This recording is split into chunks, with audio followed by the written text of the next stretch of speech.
He invited her as a joke.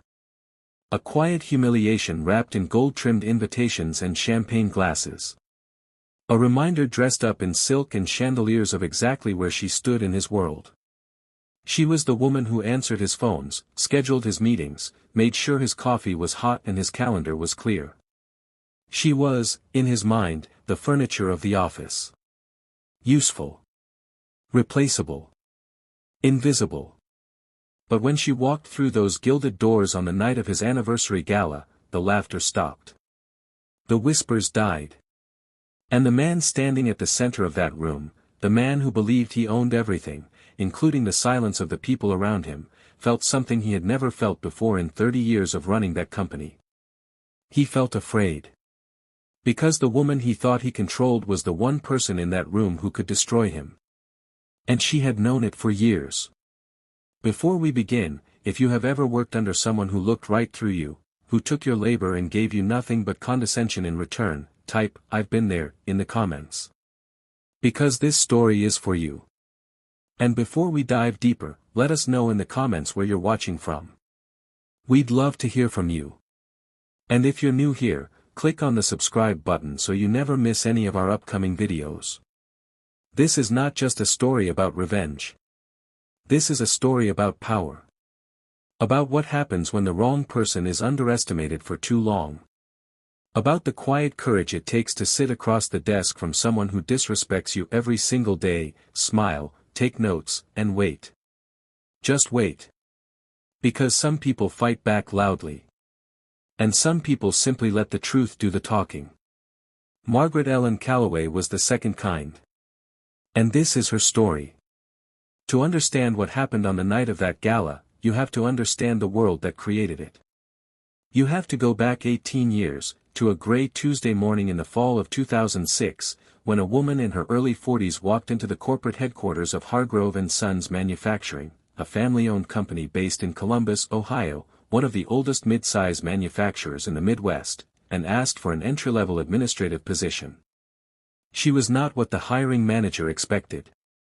She came in quietly, no loud perfume, no flashy suit. Just a navy blazer, a resume printed on clean white paper, and eyes that looked like they had already seen more than most people do in a lifetime. Her name was Margaret. And she needed this job more than the people in that office could possibly imagine. 3 years before that Tuesday, Margaret had been a wife. A mother of 2. A woman with a plan. Her husband, Daniel, had worked in logistics for a regional freight company, and together they had built a modest but stable life in a 3-bedroom house on the east side of Columbus. Their son, Tyler, was 14. Their daughter, Kayla, was 11. They were not wealthy, but they were fine. They were the kind of family that showed up to school concerts, argued over what to watch on Friday nights, and made each other laugh at the dinner table. And then one afternoon in March 2003, Daniel was driving home on Route 40 when a truck ran a red light and hit his car on the driver's side. He did not make it to the hospital. Margaret got the call at 2:17 in the afternoon. She was folding laundry. She never told the kids that part, that she had been doing something as ordinary as folding laundry when the world ended. She always thought that detail was too cruel to share. Grief, for Margaret, did not look dramatic. She did not collapse. She did not fall apart in the way people sometimes picture. She made arrangements. She called Daniel's mother. She sat her children down and found words she didn't know she had. And then she got up the next morning and started figuring out how to survive. She worked part-time at a doctor's office for 2 years, managing appointments and insurance files, before the position was eliminated in a round of budget cuts. She picked up freelance bookkeeping on the side. She helped a neighbor run payroll for a small landscaping company. She did whatever she had to do to keep the lights on, keep Tyler in school, keep Kayla's asthma medication paid for. And she did it without a single word of complaint. Because in Margaret's mind, complaining was a luxury for people who had the time and safety to fall apart. She did not have that luxury. So she kept moving. And when she saw the posting for an administrative assistant position at Hargrove & Sons, she applied. She got the job. And she walked into that building on a gray Tuesday in 2006, not knowing she was walking into 18 years of her life. Now think about that for a second. Think about what it means to give 18 years of your life to a place. Think about the birthdays you miss, the evenings that blur together, the moments your kids grow up while you're still at your desk at 7 o'clock making sure somebody else's world keeps running. Margaret Calloway gave that company 18 years. And what did she get in return? We'll get to that. But first, you need to understand the man on the other side of the desk. Richard Hargrove III was not born humble. That much was clear from the moment you met him. He was the son of Richard Hargrove Jr., who had himself taken the company from his own father, Richard Hargrove Sr., who had founded the manufacturing firm in 1971 out of a garage in Columbus with 2 employees and a handshake agreement with a local steel supplier. The original Richard Hargrove was, by all accounts, a decent man. Tough, demanding, but fair.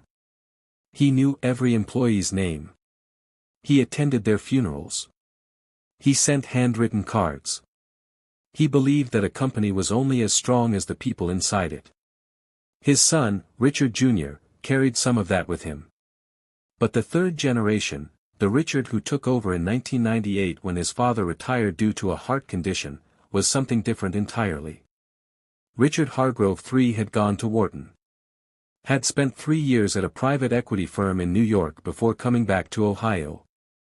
Had returned with a new vocabulary, synergies, optimized hierarchies, value chain restructuring, and a belief, deep and unexamined, that the purpose of a company was to reflect the vision of its leader. Which is to say, it was to reflect him. He was not an unintelligent man. That was the complicated part. Richard was sharp. He could read a financial report faster than most people could read a newspaper. He remembered numbers with an almost unsettling precision. He could walk into a room and within 10 minutes understand its dynamics, identify the most important person, and make sure that person knew he was more important than all of them. He had a talent for charm that he deployed like a tool, always deliberate, always calculating. His employees admired him from a distance the way you admire a fire. Impressive. Warming. And capable of burning you if you got too close. He was known for his sharp humor, which was the polite way of saying that he enjoyed making people feel small and calling it wit.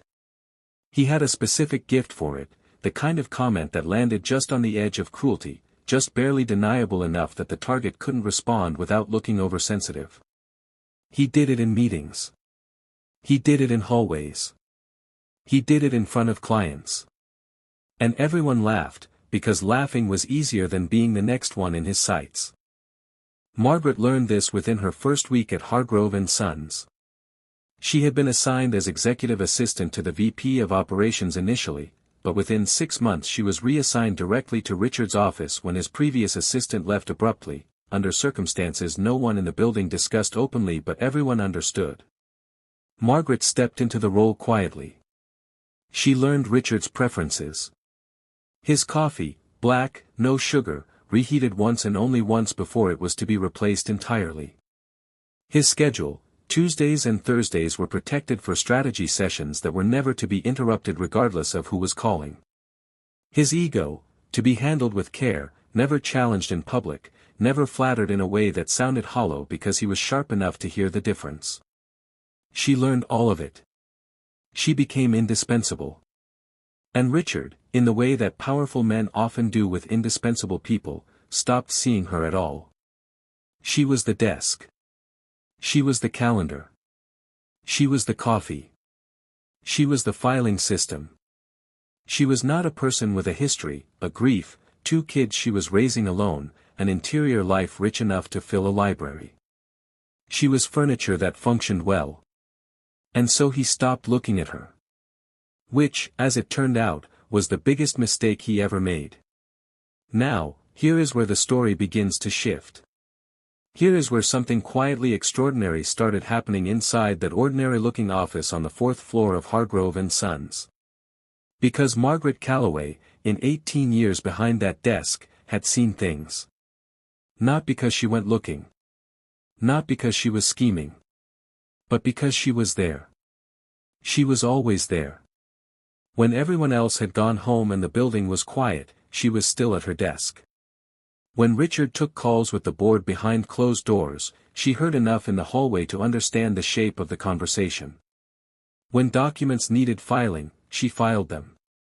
When emails needed printing, she printed them. When financial summaries needed to be compiled for board review, she compiled them. She was not an accountant. She was not a lawyer. But she was intelligent, and she was attentive, and over 18 years she had developed something that no MBA program teaches. She could read the architecture of a company the way a doctor reads an X-ray. She could look at a document and understand not just what it said but what it was designed to hide. And beginning around 2009, she started noticing things that did not add up. Small things at first. Invoices from vendors she had never heard of, paid out in amounts that seemed high for what was described. Transfers to subsidiaries that didn't appear in the annual reports she filed for board review. Budget line items labeled in ways that were technically accurate but strategically vague. She didn't know exactly what she was looking at. But she knew something was off. The way you know when a smell in the kitchen is just slightly wrong, not enough to alarm, but enough to make you look twice. So she started keeping notes. Not in a formal way. Not with any plan or agenda. Just a woman, sitting at her desk, making small observations in a notebook she kept in the bottom drawer with her personal items. A date. A number. A name. A question mark. She wasn't building a case. She was just remembering. She told herself she was probably wrong. She told herself there was likely a perfectly reasonable explanation for all of it. And she went home to her children and made dinner and didn't say a word to anyone. For years. She said nothing to anyone for years. Then came 2021. And everything changed. In the spring of that year, Richard Hargrove III made a decision that many people in the building saw coming and no one was willing to say out loud. He decided it was time to restructure the executive support function. That was the phrase used in the internal memo. Restructure the executive support function. What it meant, in plain language, was that he wanted Margaret gone. She was 57 years old. She had been with the company for 15 years at that point. She was 3 years away from the pension threshold that would guarantee her full retirement benefits, a benefit package she had been counting on since she'd taken the job, since it had been one of the things that made the lower salary tolerable, the thing she had built her future around in the quiet arithmetic of her life. And Richard, who had reviewed the financials with his CFO, had noticed that clearing out senior staff before they hit their pension milestones was one of the most efficient ways to reduce long-term liability. Efficient. That was the word used in the room. Efficient. He called Margaret into his office on a Wednesday afternoon. Closed the door. And told her that the company was evolving. That her role, as it currently existed, would be consolidated. That they were offering her a transition package, a generous one, he made sure to say, as if the generosity were his idea and not a minimum required by her contract, and that he hoped she understood this was simply a matter of the business moving forward. He smiled when he said it. That controlled, practiced smile she had seen him use 100 times in 100 meetings when he wanted someone to feel that resistance was not a reasonable option. And he watched her. Waiting for her to nod. Waiting for her to thank him. Waiting for her to behave like the furniture she had always been, to be moved without protest. She did not nod. She looked at him for a long moment, and then she said, very quietly, "I'll need to review this with my attorney before I sign anything." The smile stayed on his face. But something shifted behind his eyes. Because that was not the response he had prepared for. "Of course," he said. "Take your time." She walked back to her desk, sat down, and began to type. 3 years from her pension. She did the math again that night, at the kitchen table, after Tyler had called from Denver and Kayla had texted from Portland. 3 years. She could not afford to leave. She could not afford to fight. She could not afford to lose. And she sat at that table for a long time, in the quiet house she had maintained for 2 decades, thinking about Daniel, thinking about the laundry she'd been folding when she got the call, thinking about all the things she had survived that she never expected to survive. And she thought, not this time. Not like this. She called her attorney the next morning. A woman she had met through a community legal clinic years ago, a sharp, careful woman named Rachel Owens, who specialized in employment law and had a particular interest in cases involving corporate retaliation. Margaret described the situation. Rachel listened carefully. And then Rachel said something that Margaret had not expected. Before we do anything, I want you to tell me everything you've observed in that office over the past 15 years. Everything. Because I want to understand what we're working with. So Margaret told her. All of it. The invoices. The transfers. The vague budget lines. The notebook in the bottom drawer. Rachel was quiet for a moment after Margaret finished. Then she said, Margaret, I think you may be sitting on something much larger than a wrongful termination case. And I think we need to be very careful about how we proceed. That conversation lasted 3 hours. By the end of it, Margaret Calloway had a decision to make. And she made it. She went back to her desk the next morning. She signed nothing. She said nothing to Richard about her plans. She requested time to continue reviewing the transition paperwork. And quietly, carefully, over the following weeks, she began doing something she had never done before. She began building a file. Not recklessly. Not impulsively. She worked with Rachel to understand what she could legally retain and document.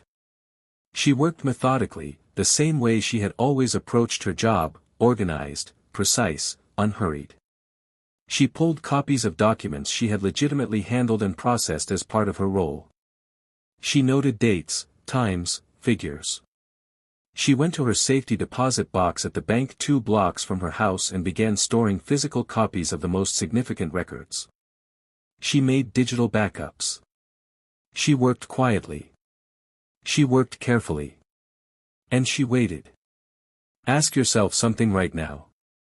If you were in Margaret's position, if the company you had given 18 years of your life to tried to force you out just before you earned what you were owed, what would you do? Would you walk away quietly? Would you fight through proper channels? Or would you, like Margaret, decide to simply wait and let the truth find its moment? Let us know in the comments. Because this choice, this quiet, measured decision, is the moment the entire story turns on. 6 months passed. Richard apparently concluded that Margaret had reconsidered. She continued coming to work every day, doing her job with the same precision and quiet efficiency she always had. He seemed to interpret her silence as acceptance. Her continuity as capitulation. He moved on to other priorities.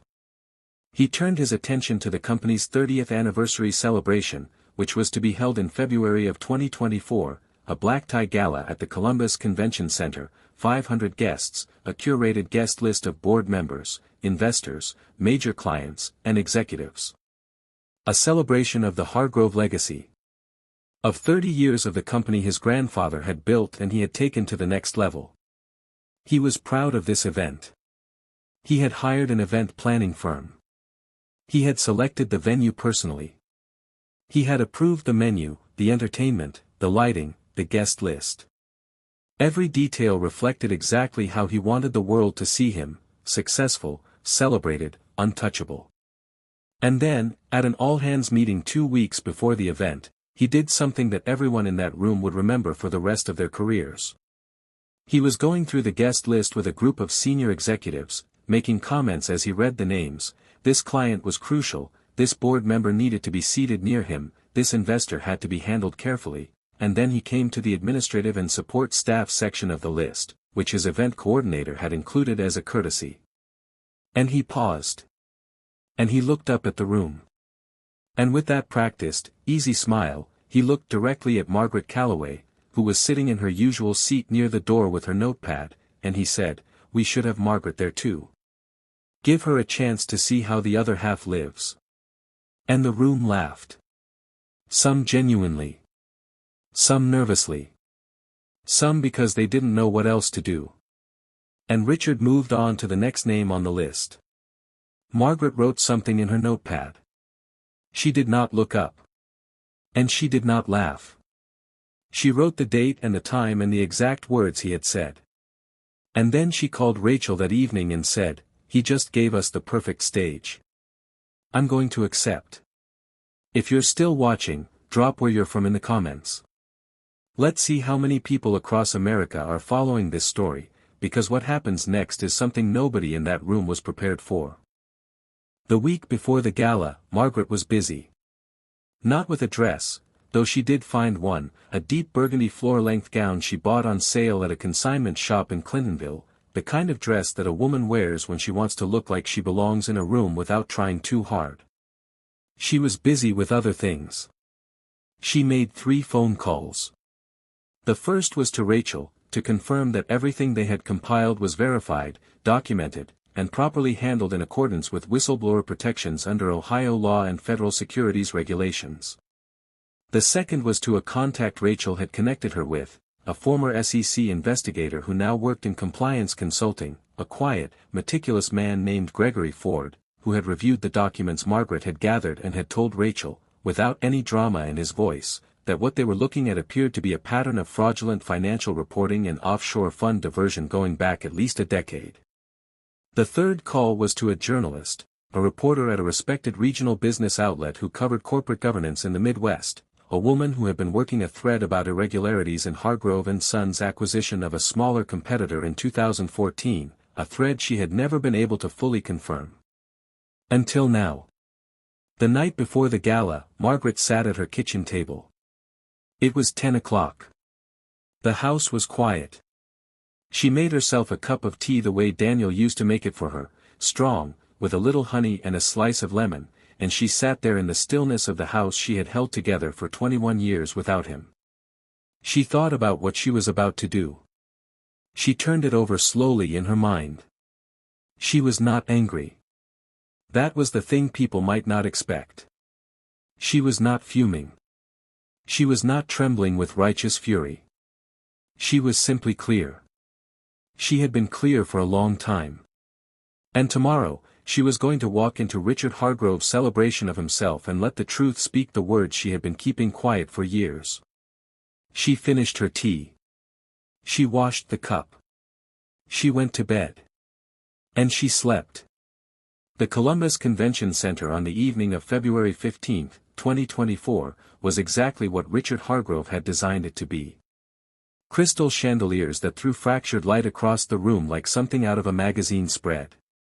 Round tables dressed in white linen. Centerpieces that probably cost more than Margaret's monthly grocery budget. Waitstaff in black moving silently between guests carrying trays of champagne in tall glasses.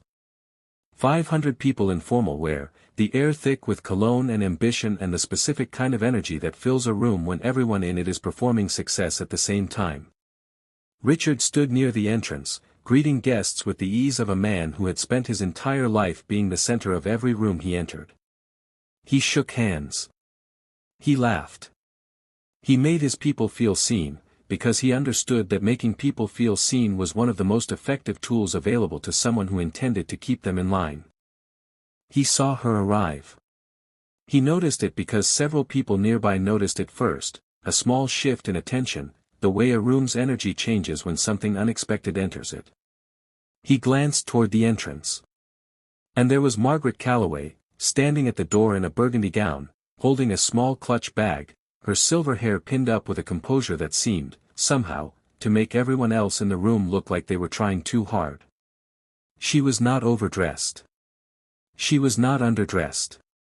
She looked like someone who had decided, in the clearest terms, exactly who she was, and was entirely comfortable being that person in this room, in front of these people, on this night. A colleague near Richard leaned in and murmured something. Richard smiled. He raised his glass slightly in Margaret's direction from across the room. An amused acknowledgement. "Look," the gesture said. "She actually came." He thought it was funny. He thought he was watching the opening act of a minor entertainment. He had no idea he was watching the end of his story. The program began at 8 o'clock. Dinner. Remarks from a board member who had known Richard's grandfather. A short video tribute to the company's history, photographs of the original garage, the first factory floor, the handshake agreements that built something from nothing. And then Richard himself took the stage. And he was good. He was genuinely good. He spoke about legacy. He spoke about hard work. He told a story about his grandfather staying up all night to fulfill a first major order, sleeping on the factory floor so he could be there when the morning shift arrived. He spoke with something that looked, in the flattering chandelier light, like genuine feeling. The room was with him. He had them. And then he made a joke. He called it humor. He called it lightness. He gestured toward the section of the room where several administrative and support staff members were seated, and he said something about how he was glad tonight they all got to see the full picture of what this company has achieved, with a small pause and a smile that let the room know this was a gentle ribbing. Several people laughed. Margaret, sitting at her table with her hands folded in her lap, did not. She waited. And when the applause settled and Richard said, "And now, please, enjoy the rest of the evening," she raised her hand. She raised it calmly, simply, the way a student raises a hand in a classroom. And she said, "Richard, I wonder if I might say a few words. Since we're celebrating the company's full story." The room was not silent yet. There was still a low murmur, the sound of a crowd settling after applause. But it moved toward silence the way a tide moves toward shore, slowly, and then all at once. Richard looked at her. The smile was still on his face, but his eyes had gone sharp in the way they always did when something had moved outside his control. He hesitated for exactly 2 seconds. And then he said, with the gracious authority of a man who would not allow himself to look uncertain in front of 500 people, "Of course, Margaret." He gestured toward the microphone at the podium. And Margaret Calloway walked to the front of the room. She thanked him. She thanked him genuinely, with a warmth in her voice that was not performance. She spoke about what it meant to have worked for a company for 18 years. She spoke about the people she had known there, some of whom were in the room, some of whom had long since moved on. She spoke briefly, and with real feeling, about what it means to dedicate a significant part of your life to a place. And then her voice steadied. And she said, "Since we're here to celebrate the full legacy of Hargrove and Sons, I thought this would be an appropriate moment to make sure that legacy is accurately told." She reached into her clutch bag and removed a small flash drive. She handed it to the audiovisual technician who was standing nearby, a young man who had been given specific instructions that evening about what to do if he received this drive. He took it. He connected it to the system. And on the large presentation screens that Richard had used to display his own tribute video, financial documents began to appear. The room changed. You could feel it the way you feel a temperature drop, not instantly but undeniably. Confusion first. Then attention. Then a very particular quality of silence that comes when 500 people are all trying to process the same unexpected thing at the same time. Board members were leaning forward. Investors were squinting at the numbers on the screen. Richard had gone completely still at the side of the stage, his champagne glass held at an angle that suggested he had forgotten it was in his hand. Margaret did not raise her voice. She simply spoke, in the same clear, organized way she had spoken at every meeting for 18 years, and she walked the room through what they were looking at. Offshore transfers, initiated during the acquisition of Dalton Industrial in 2014, routed through a subsidiary registered in the Cayman Islands and not disclosed in shareholder reporting. Invoice fraud through a vendor network that had been used to extract funds from operating budgets over a period of approximately 9 years. Discrepancies between the internal financial records she had handled as part of her administrative role and the figures that appeared in the documents submitted to the board for review. She did not editorialize. She did not accuse. She simply presented what the documents showed, with the same organized precision she had used to manage Richard Hargrove's schedule for 18 years. And the documents did the rest.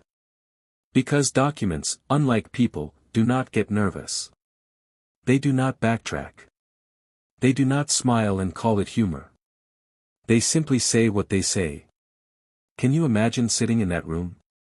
Can you imagine being one of those board members, looking up at those screens, and understanding what you were seeing?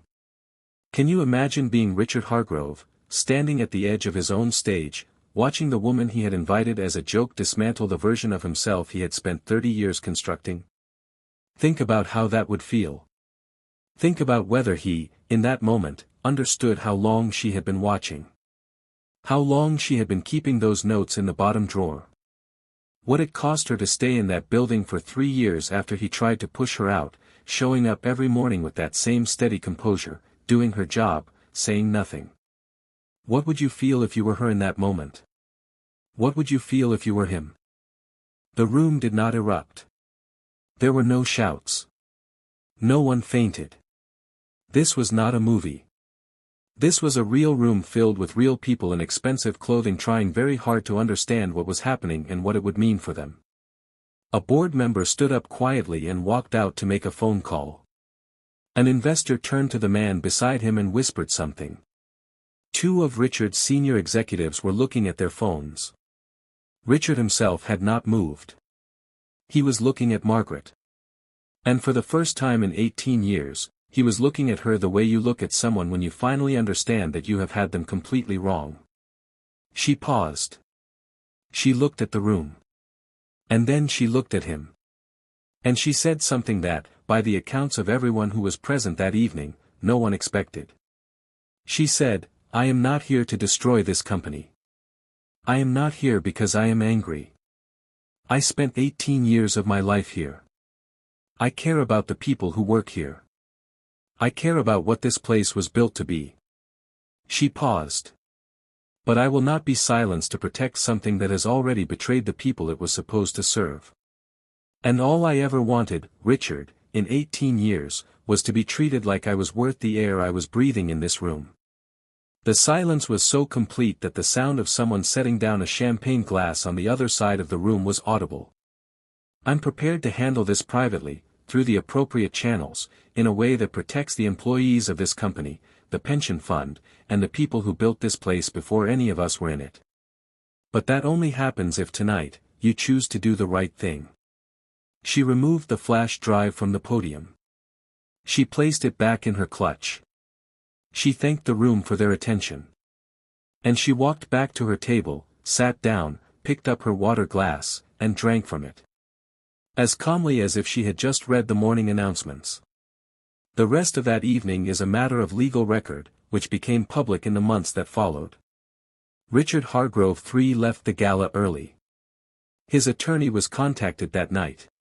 By morning, the board had convened an emergency session.